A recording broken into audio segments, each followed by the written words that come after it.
Ako po si Daryl, ang operator po ng sublimation motor ng SP Divisoria. Ginamit po ito ng 4 na beses sa isang linggo na may total na 47 meters. Printer head, ang last palit po nito is November.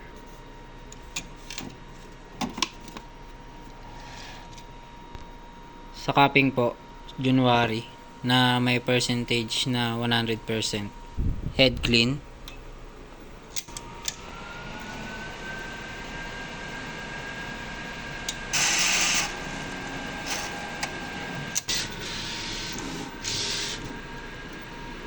Ito po yung nozzle check.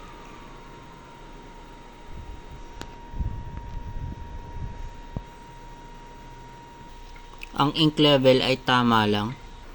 Ito naman po yung ink waste tank. Na-dispose po ito last Wednesday. Ito naman po yung AVR. Tapos ito po yung ground wire. Ito naman po yung stocks namin ng use and unused. Yung nasa yellow crate po yung use. And yung nasa gilid po yung unused. Ito naman po yung stocks namin ng media. Ito po yung production log na may total na 47 meter. Printer daily checklist.